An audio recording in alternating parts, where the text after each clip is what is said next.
Hello बच्चों, हमने last week व्याकरण का पाठ 2 वर्ण विचार के बारे में पढ़ा था, जिसके अंदर हमने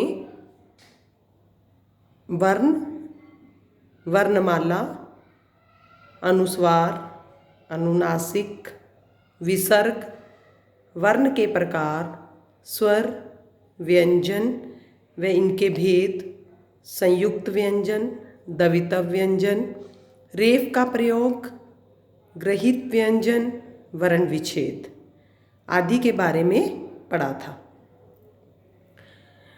हमने अब हम इसकी दोहराई करने जा रहे हैं।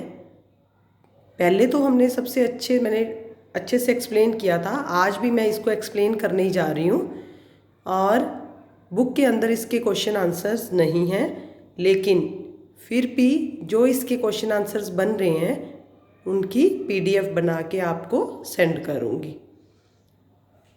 तो इसमें हमने सबसे पहले क्या पढ़ा था बच्चे? सबसे पहले हमने पढ़ा था वर्ण। सबसे पहले हमने पढ़ा था वर्ण किसे कहते हैं। अब बच्चे वर्ण बहुत इजी है। वर्ण क्या है? जो हमारे अल्फ़ाबेटिकल हैं हिंदी के, वो वर्ण है। तो उसको हम किस तरीके से लेंगे?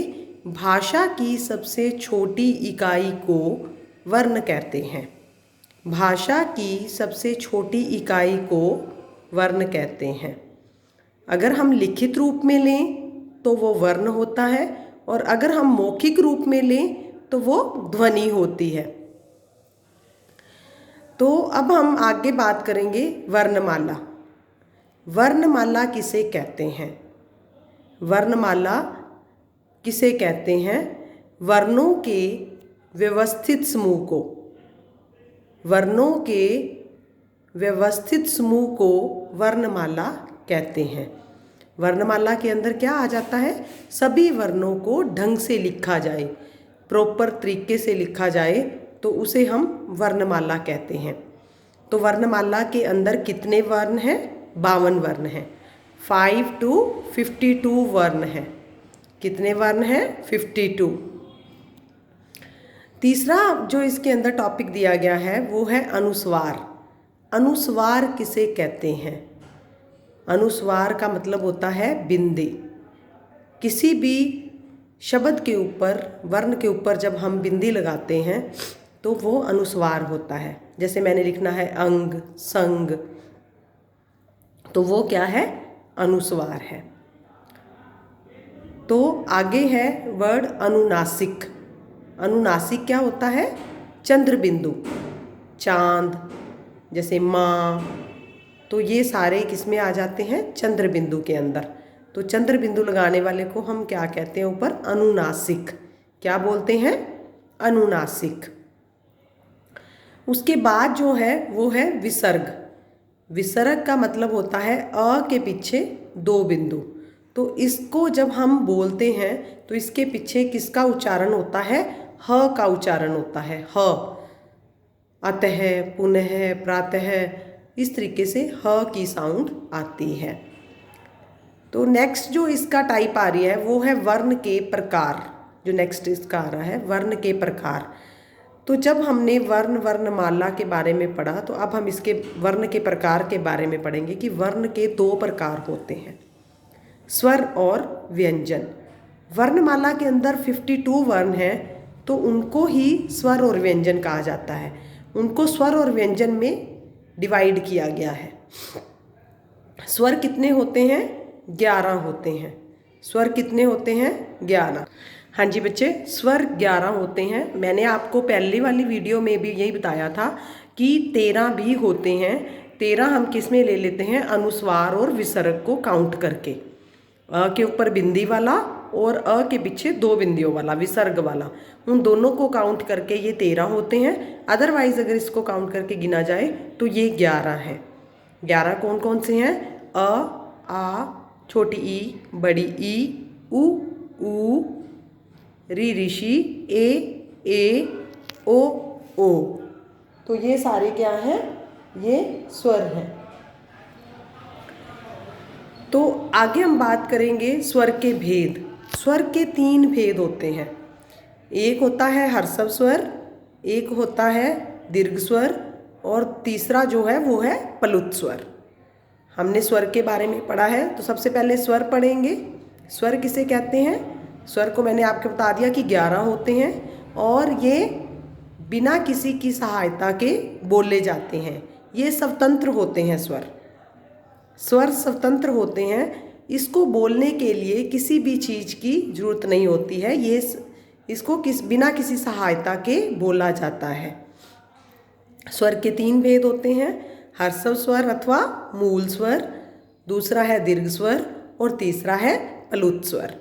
हर्षव स्वर मैंने आपको बताया था कि जिसको बोलने में सबसे कम समय लगे वो हर्षव स्वर होता है, यानी कि मूल स्वर होता है।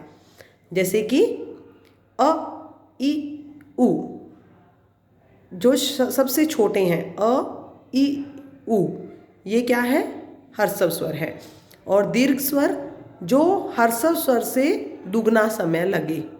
जिन स्वरों को बोलने के लिए हर्षव स्वर से, मूल स्वर से दुगना समय लगे, उसे हम दीर्घ स्वर कहते हैं। तो अब ये अ को क्या बना देंगे? आ, बड़ी ई, बड़ा उ, री ऋषि। इस तरीके से ये जो है 7 हैं। अब हम बात करेंगे प्लुत स्वर की। प्लुत स्वर को बोलने के लिए 3 गुना समय लगता है।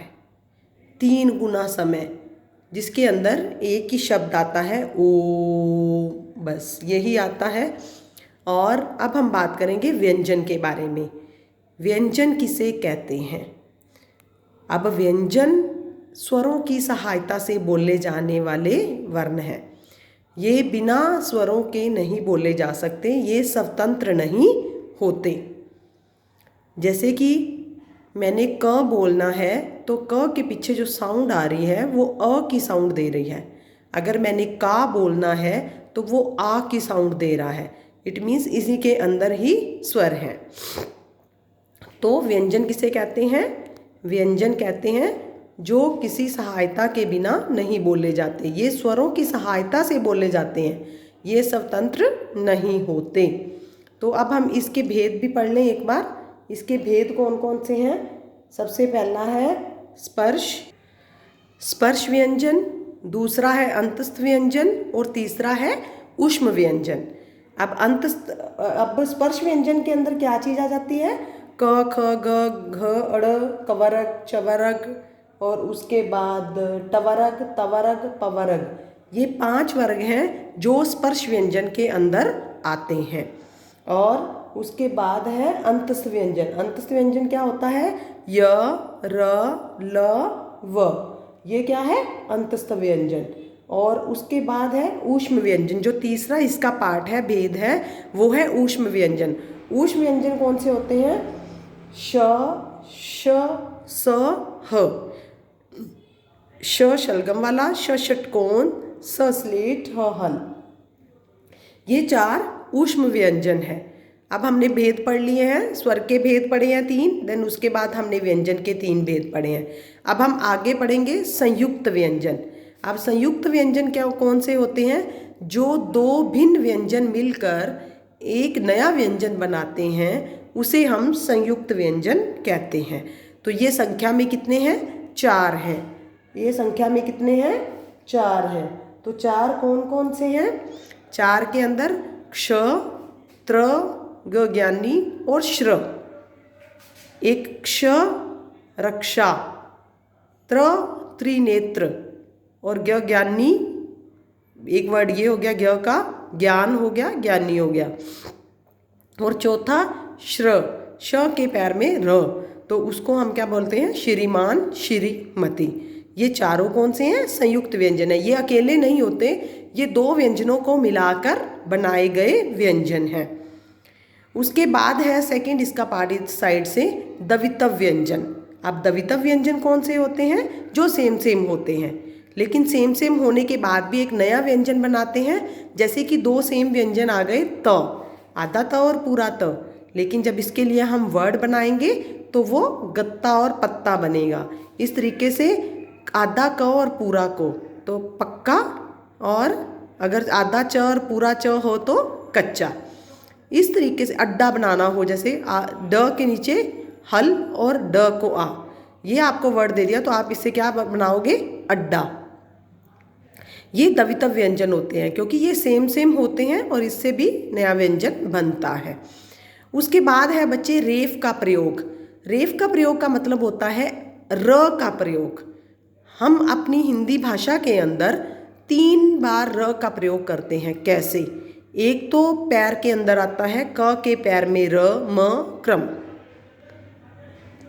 क्रम संख्या, और नेक्स्ट जो है वो करम है, वो सिर के ऊपर है, तो वो क्या है, करम। म से पहले बोला जा रहा है, व्यंजन से पहले बोला जा रहा है, तो ये क्या है, करम। और एक मैंने आपको लगाया है ग के पैर में री, ये री दिशी है, गृही। गृही, गृही क्या होता है, घर। तो ये रेफ का प्रयोग है। ये तीनों र का प्रयोग मैंने आपको बताया है कि ये किस प्रकार से हो सकता है बच्चे। उसके बाद है ग्रहित व्यंजन। अब ग्रहित व्यंजन क्या होते हैं? हमारी हिंदी भाषा के अंदर कुछ और भाषाओं के वर्ण भी आए हैं, जैसे कि ज के पैर में बिंदी ज, और फ के पैर में बिंदी फ, और आ के ऊपर जो वो लगाया हुआ है एक, तो उसको क्या बोलेंगे, ओ। इसको साउंड क्या देते हैं, ओ की। तो अब ज और फ से वर्ड बनाते हैं तो वो ग्रहित व्यंजन कहलाते हैं। तो ये फारसी और उर्दू के शब्द हैं, लेकिन जो ओ शब्द है वो अंग्रेज़ी का है। कुछ एक अंग्रेजी शब्द हम जब बोलते हैं तो हमारी प्रोनाउंसिएशन गलत हो जाती है, क्योंकि जब हम ओ की साउंड से बोलेंगे तो वो सही लगते हैं। नॉलेज, कॉलेज, डॉक्टर, तो ये सारे ओ साउंड से बोले जाते हैं। लास्ट जो मेरा इसका है वो है वर्ण विच्छेद। वर्ण विच्छेद का मतलब क्या? विच्छेद का मतलब होता है अलग अलग करके लिखना, वर्णों को अलग अलग करके लिखना, उसको हम वर्ण विच्छेद कहते हैं। तो वर्णों को अलग करने का मतलब क्या है कि अगर स्वर है तो स्वर को तो हम अलग अलग कर रहे हैं, उसको तो इजीली कर देते हैं क्योंकि वो स्वतंत्र हैं, उन्हीं को उठा के अलग अलग कर दिया। लेकिन जब हम व्यंजनों को अलग करते हैं तो व्यंजन के अंदर स्वर पड़े हैं, तो हमें जब व्यंजन को अलग करेंगे तो उनके साथ स्वर भी अलग होगा। क्यों? अगर हम स्वर अलग नहीं करते तो वो सही वर्ण विच्छेद नहीं हो पाएगा। जैसे मैंने राम का करना है तो र को आ म, ये इसकी है जो स्पेलिंग है। तो र हलंत हल प्लस आ कौन है? स्वर है, रा बन गया। फिर मैं लिखूंगी म हलंत प्लस अ, पीछे म के पीछे अ की साउंड आ रही है तो अ, तो ये अगर मैं इसको जोड़ूंगी तो वो क्या बन जाएगा? राम। तो इस तरीके से हम वर्ण विच्छेद किसी भी शब्द का कर सकते हैं इजीली। बस इसका ध्यान यही रखना है कि व्यंजनों को अलग करते समय उसमें से किस स्वर की आवाज़ आ रही है, लाइक बड़ी ई की आ रही है, छोटी ई की आ रही है, बड़े ऊ की आ रही है, छोटे ऊ की आ रही है, आ की आ रही है, या खाली अ की आ रही है, तो उसी तरीके से हमें साथ में स्वर लगाते जाना है जिससे कि हमारा वर्ण विच्छेद बिल्कुल सही हो पाए। बच्चे आज हमारा दोहराई का दिन था। आज हमने पार्ट 2 व्याकरण वर्ण विचार का हमने आज दोहराई की है। इसके अंदर हमने बहुत सारे टॉपिक पढ़े हैं, छोटे छोटे बहुत सारे पढ़े हैं। तो अगर फिर भी अगर आपको समझ नहीं आई तो जब स्कूल लगता है क्लास के अंदर मैं आपको एक बार ये वाला टॉपिक अच्छे से फिर करवा दूँगी। धन्यवाद।